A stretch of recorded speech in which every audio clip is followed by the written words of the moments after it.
Friends, എല്ലാവർക്കും സൂസ് കിച്ചൻ്റെ പുതിയൊരു എപ്പിസോഡിലേക്ക് സ്വാഗതം. ഇന്നത്തെ നമ്മുടെ റെസിപ്പി ഒരു ഗോതമ്പ് പുട്ടാണ് കേട്ടോ.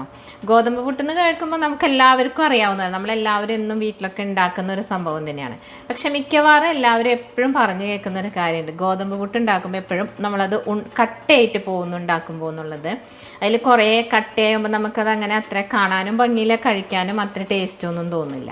അപ്പോൾ അതിന് വേണ്ടി നമ്മളൊരു കുഞ്ഞ് സൂത്രപ്പണി ചെയ്തിട്ടാണ് കേട്ടോ ഈ പുട്ടുണ്ടാക്കുന്നത്. അപ്പോൾ അതെങ്ങനെയാണെന്ന് നമുക്ക് നോക്കാം. പെട്ടെന്നില്ലാത്ത സോഫ്റ്റായിട്ടുള്ള പുട്ട് നമുക്ക് ഉണ്ടാക്കാൻ തുടങ്ങാം.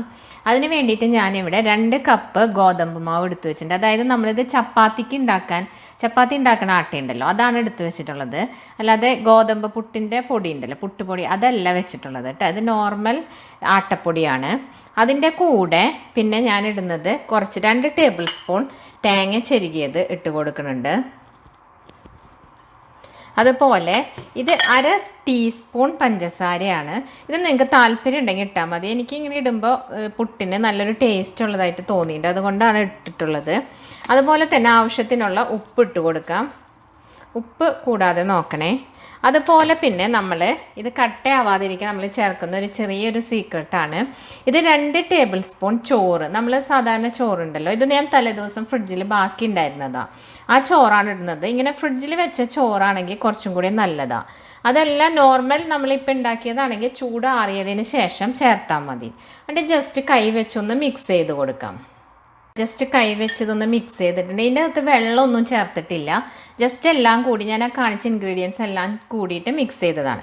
ഇത് ഞാൻ എന്നിട്ട് ഇത് മിക്സിയുടെ ജാറിലേക്ക് ഇട്ടിട്ട് ഒന്ന് ക്രഷ് ചെയ്യാൻ പോവാണേ. ഞാനത് മിക്സിയുടെ ജാറിലേക്ക് ഇട്ടിട്ടുണ്ട്. ഇനി ഞാനതൊന്ന് മിക്സിയിലൊന്ന് അടിച്ചെടുത്തിട്ട് വരാം. ഞാനിത് മിക്സിയുടെ ജാറിലൊന്ന് അടിച്ചെടുത്തിട്ടുണ്ട്. ഇപ്പം നമ്മളെ പൊടി ഇങ്ങനെ നല്ല നൈസായിട്ട് കിട്ടിയിട്ടുണ്ട്. ഇനി ഞാനിതിലേക്ക് കുറേശ്ശെ വെള്ളം ഇങ്ങനെ തെളിച്ച് കൊടുക്കുകയാണ് നമ്മളെ. അപ്പോൾ ഇത് തെളിച്ച് കൊടുക്കുമ്പോൾ ഇതിൽ നല്ല നനവ് വരാൻ പാടില്ല, ചെറിയ നനവേ വരാൻ പാടുള്ളൂ. അതിന് ശേഷം നമ്മൾ ഒന്നും കൂടെ മിക്സിയിലിട്ടിട്ട് അടിച്ചെടുക്കും. ഇപ്പം ഇതിന് നമുക്കൊരു ചെറിയ നനവേ വന്നിട്ടുള്ളൂ. ഇപ്പോൾ കണ്ട ചെറിയൊരു കട്ട പോലെയൊക്കെ കാണുന്നില്ലേ. ഇനി നമ്മളിത് ഒന്നും കൂടെ ഇത്രയും ഉണ്ടാവാൻ പാടുള്ളൂ. ഇനി ഞാൻ ഒന്നും കൂടി ഇത് മിക്സിയിലിട്ട് അടിക്കാൻ പോവാണ്. കാണില്ല, ഇതിൽ കുഞ്ഞ് കട്ടകളൊക്കെ ഉണ്ട്. ഞാൻ വെള്ളമൊഴിച്ച് ഇത് ആക്കിയപ്പോൾ ഇത് ഞാൻ ഒന്നും കൂടി മിക്സിയിലിട്ട് അടിക്കാൻ പോവാണ്.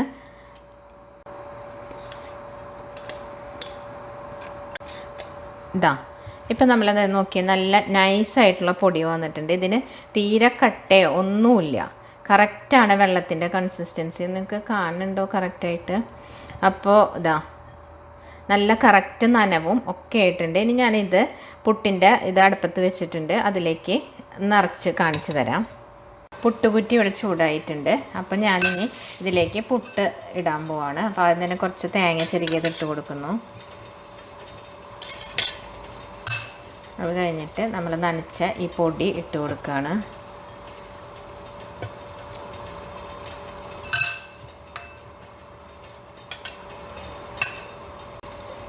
ഇത് ഞാനിങ്ങനെ കുറ്റിയിൽ നിറച്ചിട്ടുണ്ട്. ഇനി ഞാനിത് അടുപ്പിലേക്ക് വെക്കാൻ പോവാണ്.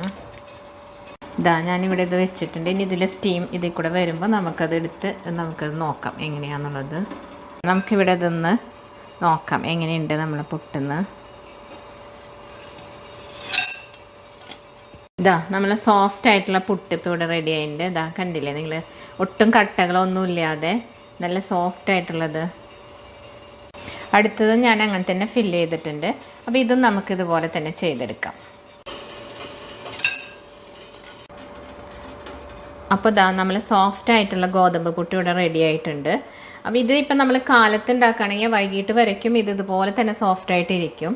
അപ്പോൾ നിങ്ങളും ഇതുപോലെയൊക്കെ ഒന്ന് ട്രൈ ചെയ്ത് നോക്കൂ. അപ്പോൾ 2 കപ്പ് ആട്ടപ്പൊടി എടുക്കുമ്പോൾ അതിന് 2 സ്പൂൺ ചോറ്, അങ്ങനെയാണ് ഞാൻ ചേർത്തിട്ടുള്ളത്.